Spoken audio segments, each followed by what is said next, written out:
And welcome to today's show. I am your host, Rick Franzi, Critical Mass Radio Show, broadcasting live on octalkradio.net. Boy, do we have a good show planned for you today. Dan Whittaker, managing partner of Whittaker and Company, is our first guest. This show is brought to you by our advertisers, Center Club, Community Bank, Decision Toolbox, Executives Unlimited, MBN Design, S&H Rubber, Strategic Market Intelligence, SunUp Group, T & Company, Tone Software, Turn Up the Volume, and UPS Protection. The goal for this show is to help you, our listening audience of CEOs who are running middle market firms, to improve your decision-making skills. If you'd like to connect with me on LinkedIn, I'm Rick Franzi. CEO Peer Groups is my Twitter handle. And on your favorite podcasting software, type in these 4 words, Critical Mass Radio Show, and you'll be able to get our weekly shows automatically pushed to your device. And don't miss our YouTube channel, Richard Franzi. As I said, it gives me great pleasure to welcome Dan Whittaker to the show. Dan, welcome to the studio. Hey, Rick, thanks for having me. It's our pleasure. My pleasure to personally have you here. Let's start real simply. Tell me about Whittaker and Company. What do you do, and sort of what services do you provide? Give us a little thumbnail. So we started out as a traditional CPA firm back in 1999, but I think our clients would say that we're a CPA firm that's focused on creating value for their businesses. Okay. And we really do that through a few different ways. But I think to back up, and most traditional CPA firms spend their time reporting and looking out the rearview mirror, right? That's really important. That is important. But we believe that we need to spend 2/3 of our time looking out the front window and where are we going, and that's how we really help our clients strategically increase the value of their businesses. Okay, so you're partnering with them, talking about the future, as well as giving them very accurate and detailed reporting on the past. Right. Okay. That's exactly the case, and we do that with our clients in continual touch. Okay. So meeting with them on a monthly basis. Really, so we take the time to understand their business, understand where they want to go, and continue to help them push the ball forward. So Dan Whittaker of Whittaker and Company, what type of client? Tell me the demographic or the traditional customer that you do business with. Our traditional client is a lower middle market company. Okay. Usually revenue of $10 to $50 million. Okay, that's kind of people who listen to the Critical Mass Radio Show. 20 to a couple hundred employees. Right. Always been in business for 5+ years. Most of the business owners are 50+ years old. So that's kind of the strategic focus we have. And I would say it's typically manufacturing, distribution, high-tech companies, somewhat, and then some in healthcare. Okay. So we're on the internet, so we're beaming around the world, but we're certainly also here in Southern California. Can you tell me geographically? I didn't hear that. Maybe you said it. I might have missed it. So geographically, I would say that we're primarily focused in Southern California. Okay. I would say Orange County and LA County. However, we do have this odd contingent of clients from New Zealand. Are you serious? I'm serious, yeah. Wow. Yeah. So they could be listening to us right now. Maybe time zones. Maybe they get it as a podcast. I'm not sure what time it is in New Zealand right now. It's tomorrow in New Zealand. Oh my God! So they can predict the future for us. Wow. Let's call them and ask what happened. What happens tomorrow? What happens tomorrow? Yeah, that's great customers to have. You got my curiosity. How did you get a customer from New Zealand? So when I left, I was at KPMG. I was a manager at KPMG, and when I left, I wasn't too smart. I left with no clients. We can get into an that. honest employee. Yeah. We can get into that down the road.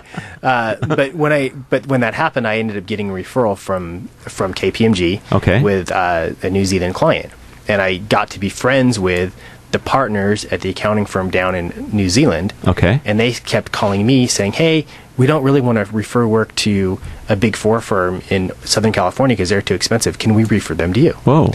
So we ended up with a little contingent of New Zealand and Australian clients. How fun. Have you ever been there on business? I have not. No. Okay.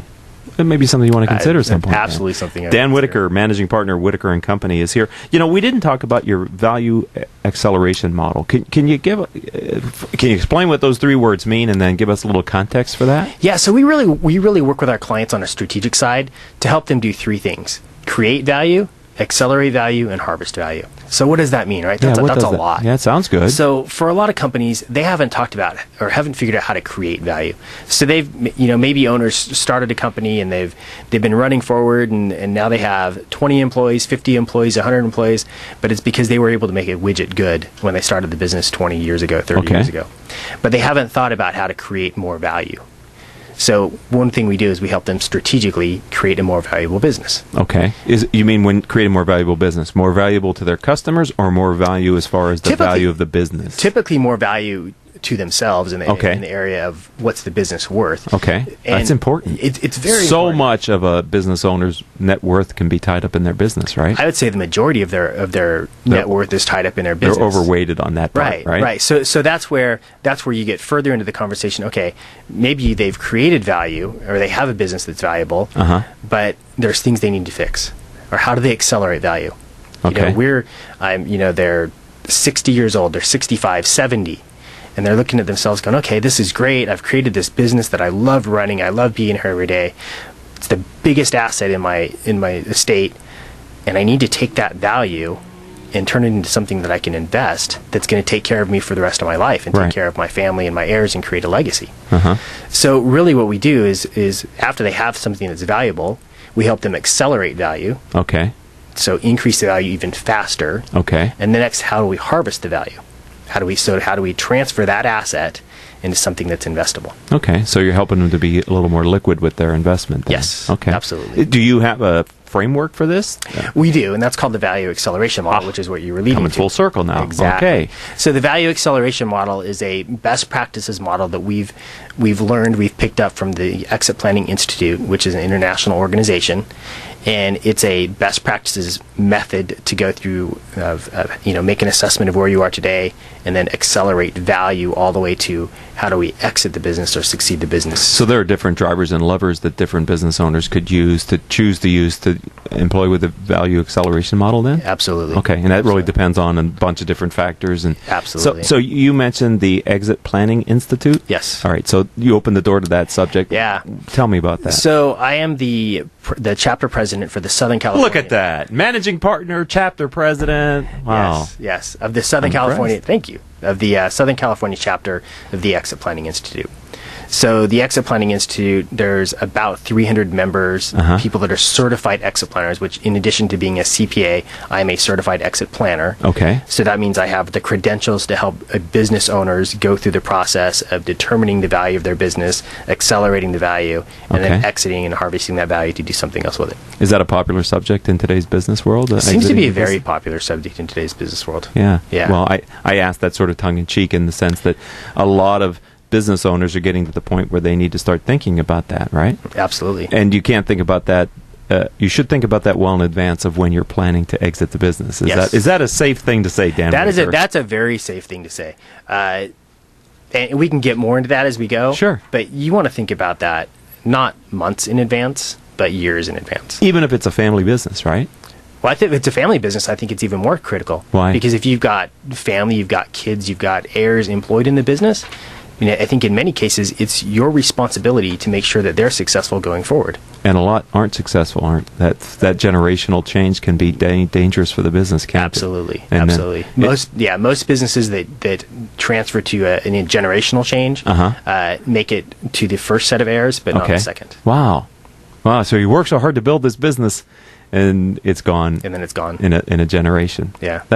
Yeah. So it's really critical to help give those kids, if you will, coming up the tools they need to succeed. So by being a part of the Exit Planning Institute, last question before we're going to take a quick commercial break, ladies and gentlemen, because when we come back, I'm going to ask him to share with us his guiding principles. So for those of you that are loyal listeners, you know that's a question we like to ask here on the radio show on a frequent basis. But so don't go anywhere. We're going to jump right into that after the commercial break. But before we get there, just what are you seeing as far as companies that are needing to become liquid and figure out an exit strategy? I mean, what does the Exit Planning Institute offer that without being affiliated with them you wouldn't know or be able to do? So what the Exit Planning Institute gave me was a framework around or something to organize around best practices to take our clients through this process. Right. And we've been doing 3-4 transactions a year with clients for the last 15 years. Wow. And in this area? In this area, absolutely, in this area. And, everywhere from transferring 5% to, an existing employee to doing a $60 million ESOP to doing, $100 million capital raises. And look at you. That's been exciting, but I've always known, okay, well, these are the attorneys to call, these are the advisors to call. Right, yeah. But never having a framework or process to put around it. Right. And going through the learning, the exit planning piece and learning that, I actually have a best practices framework to do that. I'm all about the power of peer learning, and this sounds like by being in this collaborative environment, you're getting best practices from across the country, maybe in it's international. Around the world then. International. Wow, okay, great. All right, well, we're talking with Dan Whittaker. He's managing partner of Whittaker and Company. We're going to take our first commercial break here on Critical Mass Radio Show.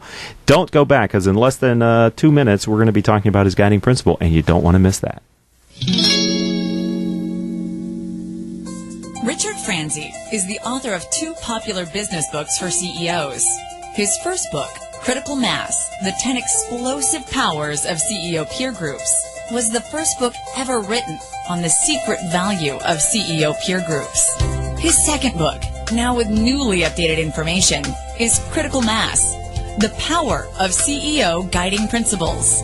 Richard's books contain powerful information to help CEOs running middle-market companies gain valuable insight to improve their decision-making skills. Richard's books are available as paperbacks or Kindle versions from Amazon.com. To find them, type Richard Franzi in the search box. Are you looking for your successor? Someone as dedicated and experienced in their field as you? Executives Unlimited delivers the top executive talent you need for your company's long-term success. 98% of our clients re-engage us for additional hires, and over 90% of the executives placed by us since 2007 are still in their positions or have been promoted. That's twice the industry's average retention rate. How do we do this? Dedication. Executives Unlimited believe success isn't success until it's long-term. Call us to invest in your long-term success. 562-627-3800 or visit us at executivesunlimited.com. Let our long-term success leverage yours. Award-winning photographer David Moyle has more than 16 years of experience creating unique and riveting photography for his clients. Whether your business is an international corporation or a small business, David Moyle's photography can make you stand out. Visit www.davidmoyle.com or call 714-272-2284. Here we go. Oh, here we go. Welcome back to Critical Mass Radio Show. I am your host, Rick Franzi. Dan Whittaker, managing partner of Whittaker and Company, is our guest for this segment. You know, before we get back, I just want to let you know that all of our shows can be heard on iTunes, Stitcher.com, Spreaker.com, several hundred former guests' websites whose CEOs have been on our show, and their company has put their interview on their website, as well as various business-oriented podcasting services. Each month we have several thousand downloads of our podcast, and if you'd like to subscribe, like I said, go into one of these or your favorite podcasting software, type in Critical Mass Radio Show. We're on a variety of different podcasting platforms around the country, if not around the world, and hopefully you'll find us. Okay. Dan, before the break, I said I was going to ask you to share your guiding principle. And how I think of that is your overarching philosophy or belief system that you've been using and continue to use to lead and grow Whittaker and Company successfully. Servant leadership. Okay. 2 words. All right. So let's move on now. Yeah. No. I mean, that's so. I don't know if that goes back. That goes back to probably how I was raised. This is why I like the guiding principle, because it generally is that. It's a blend of your personal philosophies that you bring into business many times, which it sounds like you're setting us up for that. Yeah, I mean, I truly believe in servant leadership, and in your organization, you need to be able, willing, and ready to do anything that needs to be done at any point. Is that how you define servant leadership then? So I define it that, as well as serving those around you. I mean, absolutely making everyone else's job easy. Okay. If I can make everyone else's job easy, right, that makes my job easy. I in my peer group today, I had one of my 3 peer groups this morning, and one of the things that we were talking about is one of the foundational beliefs that we have in a critical mass community is it's the boss's job to figure out how to break the rocks that are in the way of their employees from getting their work done, because you have the resource control and you have the ability. And so what you're saying, I completely agree with. I think that's a major focus for the leader of the organization, is how do I improve your work product by helping you remove some of these things that are impediments. Give people the tools they need to succeed. Right. Make sure they have the tools. And it also sounds like you take the pyramid, the traditional hierarchy, and you turn it upside down and serve it leadership, where the boss isn't at the top of the pyramid, but the boss may be somewhere at the bottom. At the bottom. Yeah, but I think you should be. Right. I mean, that's how you support those around you. Right. And when you support those around you, they support you. Okay. So how do you know that's working in your company? I'd say ask my team, but my team's not here. Okay. So I know that based on how we grow, and when I see other people step up and do anything it takes.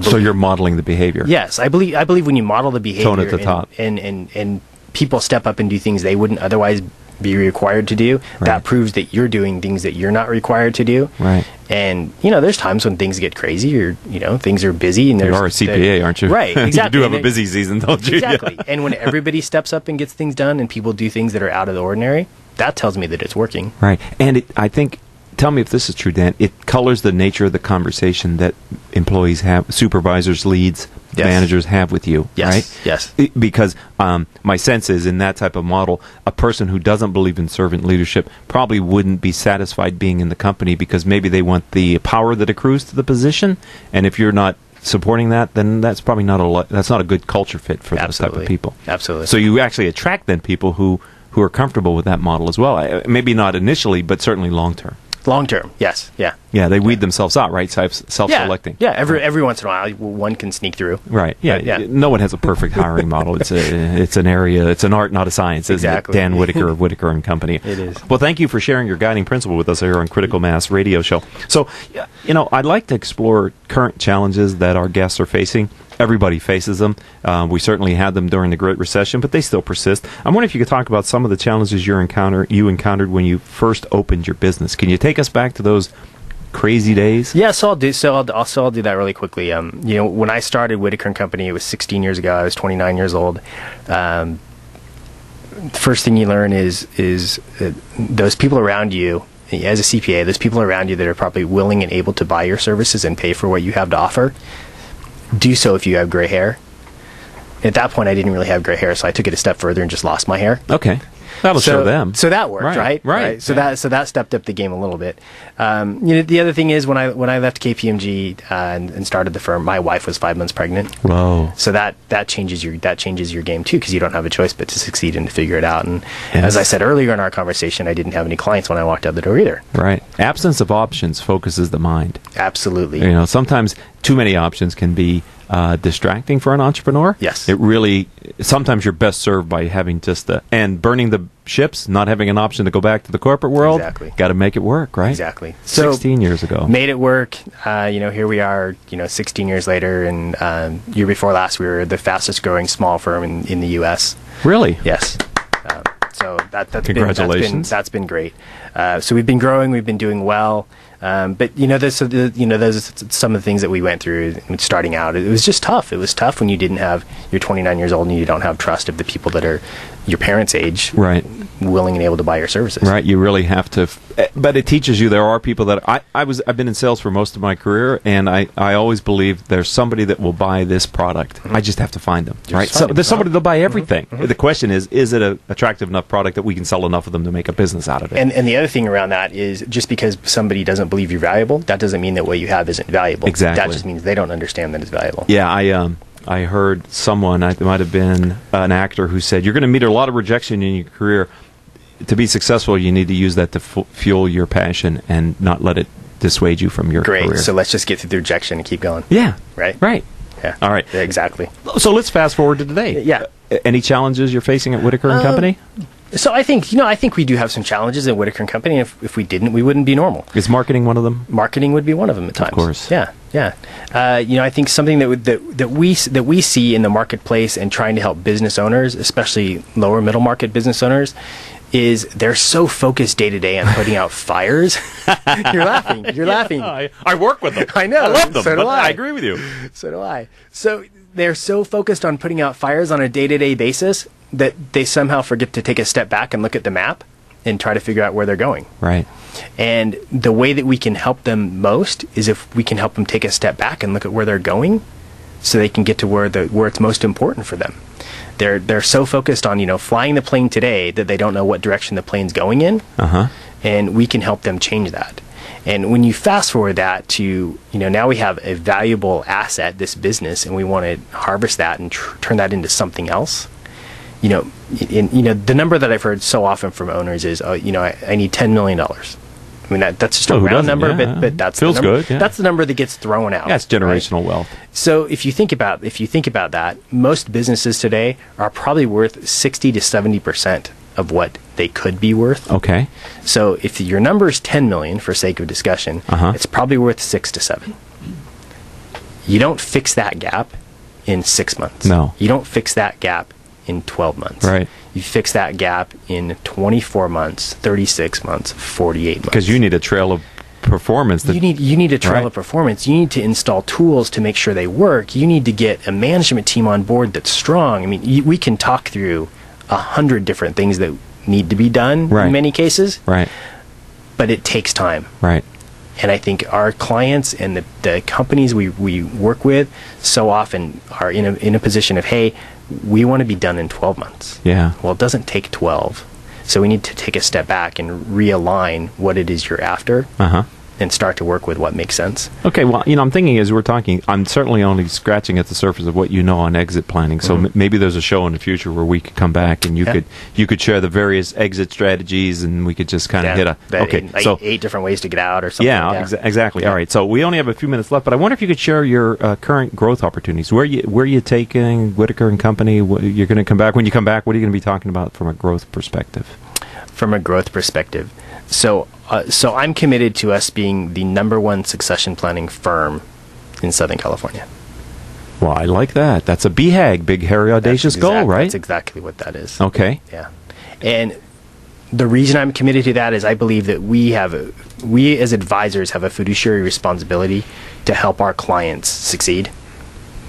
And the way we can do that for us, in this case, is being a niche player and helping our clients increase the value of their business and then transfer the value into something else.